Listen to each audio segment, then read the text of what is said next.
Healthy Rebel Radio is sponsored by the Healthy Rebel app. 300 plus secretly healthy, delicious, mouth-watering dessert and treat recipes made with all-natural, whole food ingredients.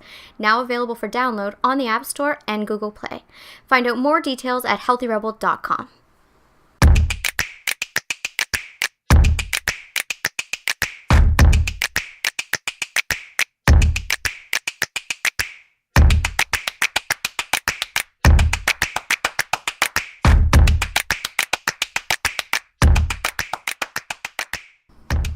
Welcome to Healthy Rebel Radio. I'm your host, Dr. David Dizer. I'm here with my Damie Health Healthy Rebel co-founder, Amy Lane. Good morning. Good morning. Just a few quick health and wellness stories to review today. The first one we're going to be talking about involves a study that just came out today from UCLA. It's a study about probiotics, and it's extremely exciting. Have we talked about probiotics on the show yet? Mm-hmm. A little bit. Mm-hmm. This study is... going along with some of the things we were talking about last week in terms of cancer prevention. What they found was, it was a recently done animal study where they were looking at mice who were predisposed to getting lymphoma because of some genetic changes they made in the mice. And when they gave the mice the specific probiotics that help reduce inflammation in the digestive tract, they found that the lymphoma, the risk was actually prolonged. So it took them longer to actually develop cancer when they knew they were going to develop it anyways. The mice ended up living 4 times as long and had less DNA damage and inflammation. So the significance of this is a healthy microbiome could potentially be a way of preventing immune cancers. It's so exciting. I mean, we know that inflammation is a risk factor for cancer. But what we're seeing is that if we can modulate that with healthy bacteria. And so what was the probiotic used? Well, there's different strains. So there's many different strains of probiotics. It's not coming out yet exactly what ones will be essential for humans for the same mechanism. Not yogurt? Not yogurt, no. Yogurt would not be a significant enough dose anyhow. Okay. Yeah, you need to have a significant dose. Yeah. It'll be a supplement. Right. And we don't even have a real way of testing for what people's levels of good bacteria in the digestive tract are anyways yet. Not one that's been reproducible. So we don't know exactly how it's going to be prescribed yet, but there's going to be, in the next little while, there's going to be cancer prevention protocols coming out using probiotics, especially in immune cancers. I mean, it's very cool because just the fact that we can see from these studies that probiotics reduce inflammation and reduce DNA damage is important. It's important in anti-aging, it's important in general health. I'm really excited about it. And this brings up the bigger question about the value of probiotics, especially in situations where we don't exactly know what's going on or we don't know the cause of symptoms. And for most people, this comes up when they get a diagnosis of IBS. I mean, you've probably had many people come to you with this diagnosis. Yeah. I know that I have. Yeah. We try and get to the root cause, and we try and figure out exactly what's going on, but sometimes it's simply a dysbiosis. Mm-hmm. If you've had antibiotics many times in your history and have never replenished with probiotics, there's a chance that you've got a dysbiosis happening where the wrong ones grew back. Yeah, which would be a natural thing to happen. Oh, absolutely. It's just then it has to be rectified. Yeah. Mm-hmm. I mean, we have to understand that antibiotics, came out 80 years ago, or 70, 80 years ago. And the best example of that is any woman that's ever been on antibiotics that then gets a yeast infection. Right. That's the exact example of what's going on, except for this is going on. It's not as telltale, as easily to diagnosed as a yeast infection. It's internal. But that's exactly what the example of what's going on. It's wiping out all the bacteria. Exactly. And it's shockingly frequent. Shocking. Because I don't know about you, but I've never been to a physician in my youth who gave an antibiotic and then also recommended replenishing afterwards with a probiotic. I mean, it just wasn't a thing you recommended. It wasn't common knowledge, really. Even now, I think that for women that have the history of having a yeast infection after antibiotic, they give you something. But I still don't think it's a probiotic. and you have to request it in most cases. I mean, I've got lots of patients who are getting prophylactic treatments because they get them so much. Yeah. Which are just more medications, but it's not treating the cause. I think that's what it is. Yeah. Yeah. You just get a further prescription for the eradication medication that they've given you. Right. Yeah. So if you feel these symptoms come up again, go for it. Right. Basically. I mean, the other thing I see in this situation a lot is urinary tract infections. Right. Which the treatment is an antibiotic. But we have to treat the underlying condition. We have to treat where is this coming from? Why is this happening? Along with it. What is going on with your immune system? And how can we raise that? And we know now that probiotics can help raise the immune system. Mm-hmm. I mean, a significant portion of the immune system begins in the digestive tract. And if we keep that healthy... I mean, it's just so exciting because pretty much every single condition, chronic condition, acute digestive upset, these are all beginning with healthy food, healthy lifestyle, low stress, keeping the actual digestive tract healthy. Mm-hmm. It's really exciting. We know that stress can cause a dysbiosis. I know, it's still not valued. I saw this thing going around yesterday and it just made me so frustrated. I don't know if it's really from him or not, but they're sharing like a picture of Keanu Reeves. Did you see this? No. And it's this big thing where he says, like, my mother never smoked. She always ate healthy. She, never did drugs. She basically lived this healthy lifestyle. And then someone else in his family ate bacon every day, drank, smoked, whatever. He's a healthy 70-whatever-year-old, and now his mother's diagnosed with bone cancer. Mm-hmm. So his point at the end is, like, do whatever you want, eat whatever you want, live the life you want, because... Keanu. It'll get you... You're going to get screwed if you're going to get screwed. Like, it's just such a dumb way. First of all, why are we still talking like living a healthy lifestyle is a negative sacrifice? Yeah. That, like, eating a dead pig's flesh is, like, liberating, and eating, like, a beautiful, gorgeous fruit smoothie is like, I'm so sad I have to do this. Like, living healthy... I'm gonna die anyway. Might as well go kill a pig and roast it. Like, I just don't even get the mentality anymore of, like... I don't feel like I'm suffering. I feel like I've been so liberated. And every aspect of my life is infinitively better on a moment-to-moment, second-to-second, daily basis. I'm able to, my capacity for joy, my capacity for more life, my capacity for good, and if I was struck down by cancer, which I actually relate to this because I had a father that didn't drink, didn't smoke, lived a very healthy lifestyle, but was struck down with an environmental cancer.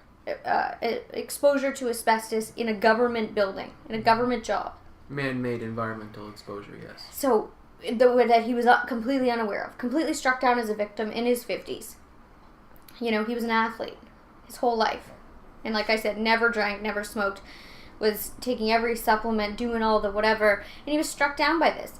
But he never laid on his deathbed and said, if I just ate more cheeseburgers... Oh... Life would have been... He never once said that. No. And he, to the day, he couldn't no longer communicate. He still always said, Amy, never be hard on yourself or ever skimp on healthy food. Yeah. Always live a healthy life. Like, he's still... Because when he lived the healthy lifestyle, he felt so much better. Like, it's... You could be in the moment. You could be living your highest potential. You could be doing the things... Your just capacity for being an optimal you is just so much greater. And the only thing he ever regretted was he felt he didn't spend enough time with his children. That was his regret. Mm-hmm. Did he sit there and say, I wish I ate dairy more? Did he sit there and say, gosh, I should have tried drinking? No, none of that ever came up. Like, it's just foolishness to even speak like that. I wish I killed more animals and ate them. Like, what? No. He said, I wish I spent more time with my children. Mm. Right? And, like, there's so many factors for different cancers, like, including, like we say, like, I know people that are manic about being healthy, but then they're not nice to themselves or other people. Yeah. They're, shut themselves off from any form of good, and it's so much stress around being a healthy, neurotic, that's not healthy. So, I mean, we're talking about being healthy, and like we gotta stop this crap of like that being healthy is a sacrifice. It's a gift. You know, and if you're here and if you have a body, give it your all, because it's a gift. This is a gift. I love that. Being healthy is not a sacrifice, it's a gift. It's a gift. It's a gift you give yourself and to everyone else around you. You know, being the highest you can possibly be is giving yourself those foundational tools, like those. You know, it really frustrates me. So I don't know if I feel like he probably didn't write it. It's like that thing that was going around a while ago that Brad Pitt was saying about his wife, and it was fake. I don't feel like an educated... No. I just don't think someone would say it. It sounds like someone that wants to just eat cheeseburgers and doesn't want to look at the truth. Well, I'm going to get struck down by cancer anyway. Yeah. What? So you want to be sick and overweight and not mobile and just roll the dice and, you know... Yeah. Not be able to be there as a friend, a parent, a lover, a child, like not be optimal, you know, not like get those feelings of walking outside and feeling so grateful to be alive. Like, it's just weird to me. For sure. It frustrates me. We're not putting enough weight on, and we're not looking at it properly, that because these big businesses have tricked us that having a can of Coke is somehow freedom. When you see the commercials. It's fit, healthy people that are like, I think they even use the word freedom in their marketing. I believe they do. And that having that is the glorious, wonderful part of life, and like drinking water is lame. Like, it's just so dumb. We're smarter than that. We need to rise out of this fog we've been brainwashed into and like look at reality. Yeah. Eat healthy. Live healthy, be kind to yourself, be kind to others, embody like your highest self, and then tell me that, oh, I really miss just sitting down and binging and hating myself. You're never going to say that. No. So true. Anyway. I'm sure it wasn't Keanu. Sorry about my rant. It might have been. Keanu, we don't think it's you, player. We're not into you. I don't like you anymore. Yeah. I respect you. He's probably just so excited that the fact that The Matrix is coming to real life as of February. You can now download information into your brain, just like in The Matrix. I don't think that's where it came from. Now he's like, oh, it doesn't matter what you do because... And the angle you would go with that is, oh, he's just really upset that his 70-year-old mother has a cancer. But no, because it's not, though. No. Because I've gone through this with a 50-year-old parent, lost him when I was 26 years old. You know, he never got to see me get married, never got to see me have any business success, didn't get to see me, you know, won't get to meet our children, you know, all those things. It doesn't make you think, oh, screw it. It made me, when I watched him lose his ability and try so hard to keep it, it struck a chord in me where I will never again abuse my body, because this is a man that doesn't want to leave. He wanted to do anything he could to stay alive. How could I ever not honor that? You know, like, I don't get people. Right. So, that's where I'm at with that. That's where we are. That's where we are with Keanu. Thanks, buddy. So, probiotics. Yep. The idea here is that we're extremely passionate about cancer prevention. And yes, you know, avoiding environmental exposures is absolutely important. And I don't go with cancer prevention. You know I don't. I'm not comfortable with it. You are comfortable with it. I'm optimal living, optimal health. In turn, is cancer prevention. But I don't like focusing on the negative thing and like I'm running from it. Because cancer prevention in my mind is like the picture of a person like cancer's here and the human's over here and it's like trying to run away from... Yeah. Like, I'm not doing that. Right. I'm optimally... Like, I'm just kicking ass at living and doing everything I possibly can to feel... Right? Yeah, and for sure. But it's all about context. Like, no, the way I see it is a term for the way things are described in the literature. Right, and it's the best way. That's just what I'm saying. Yeah, because I mean, yesterday's information about cancer prevention in terms of where people live, the one stat we were talking about income inequality. The social determinants of health basically is what the study was. But the point of the study is that we could quantify what each determinant meant. Basically, one of the best examples I saw was if a poor person lived in New York, versus a small town in Indiana. A poor male lived in both places, exactly the same person, exactly the same risk factors. The person who lives in New York will, on average, live 5 years longer. That's basically like never getting cancer compared with the person who lives in small town Indiana. Why do you think that is?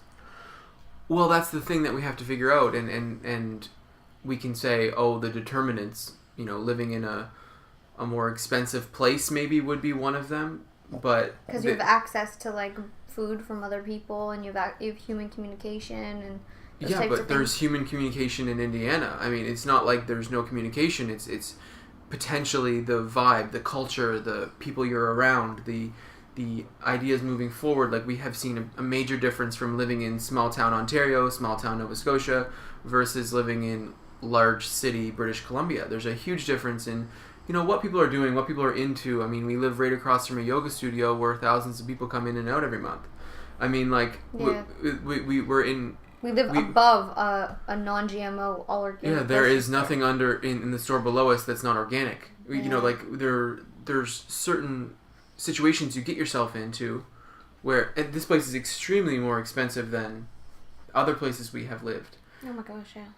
But a poor person living here, or a poor person living in a place where it's less expensive, but maybe a small town with a different vibe, there's going to be different risk factors. The other thing I can say, like, here, there is some homeless men that I basically know, and the difference between the homeless men here than when we lived in a small town is these gentlemen are up at the break of dawn. They work their butts off. They have access to so much more bottles and that type of thing. Like, they can access, and when they're given food, they're here. So they're going to get our sushi. They're going to get, that type of stuff. But when back where we used to live, there's no real collecting because there wasn't access. There's not enough people. Like, the numbers weren't high enough. And the food, obviously. Yeah, that's an interesting take. Yeah. Interesting take. I'm just thinking out loud. Like, none of this is factual. Mm-hmm. I'm just thinking. But the cancer prevention statistics, I mean, if you look at cancer prevention, there's going to be differences between living in different places. It's really interesting, though, because, like, you think of New York as disconnected from nature, really intense stress. But the other thing is, too, there'd be more shelter in New York, probably. Yeah. But, I mean, someone who has the same income level who lives in small town Indiana could have a home. I mean, it's going. We don't. This is why everything is being thrown upside down because of this. In my opinion, we can't just say now that, we were talking about how rich people live longer, which is true, but there's other factors now playing into it in terms of when people are not making as much money.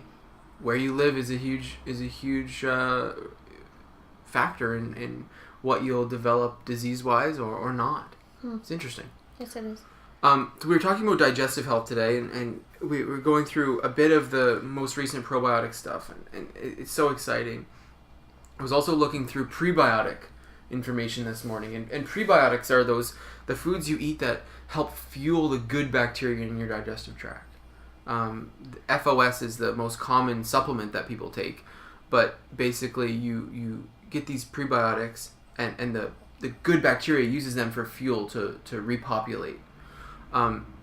There is some really good research for prebiotics in the prevention of anxiety. Yeah, you said that to me.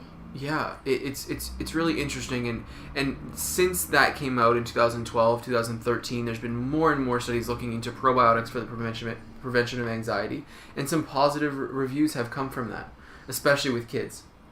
Keeping the microbiome healthy in kids has shown, reductions in anxiety, reductions of compulsive behaviors and attention deficits and that type of thing. So, I mean, I'm really passionate about the microbiome. I'm attending a major conference this weekend about it. But yeah, I guess you'll have more information, won't you? Yeah, I'm attending a conference with the lead expert in the world on probiotics, doing some of the most research with kids, especially. Did a 12-month trial 2 years ago with that, spawned the growth of a business surrounding certain probiotics in kids for the prevention of allergies, anxiety, a whole bunch of things. So it's really exciting stuff that's coming out. Yeah, I'm looking forward to hearing what you have to say. The point being, you have to keep your digestive tract healthy, and there's so many things that go into that. Some being, fruits and vegetables, healthy foods, nutrient-dense foods. But the second part of that, reducing inflammation, having, good, healthy omega-3 oils, having a healthy microbiome, because we know that contributes to a reduction of inflammation, which will then prevent chronic diseases, including cancer. How do you feel about adding things like sauerkraut, kimchi? I'm into it. I only see benefit. But you don't think it's like an add-on, or It's an add-on. I don't find it therapeutic. So if someone's saying, "Oh, I'm, suffering," well, especially in cases where there's irritable bowel disease, Crohn's and colitis. Say someone just has like a lot of gas, because with my clientele, a lot of what I see is people that don't eat a lot of fruits and vegetables and whole grains, and then all of a sudden, literally the next day when they start my program, they're eating the most they ever have in their life, and there's a 1 to 3 week adjustment period where you're going to be bloated and have some gas, and that can really turn some people off if we can't get to do you think that might help with? You have to do a quick differential diagnosis. 2 things here. 1, obviously three things. Obviously, eating new foods is going to change what's happening. You have to adjust. And that's the problem that I'm experiencing, because it can be so many, because people go from, Sure, but there are workarounds. Okay. Differential diagnosis. 1, low enzymes. Whether it be enzymes that break down fruits and vegetables or enzymes that break down proteins, okay. HCl. Figuring out if there is an enzyme deficiency, because we know that when enzymes are low, people get bloated and then they get gas because they're not digesting properly, and then the probiotics have to take over. Right. The second thing is a dysbiosis. If you've got a bunch of bad bacteria, if you've got something called candida or basically what we would call an imbalance in good microbiome, mm-hmm. Then you're going to have maldigestion.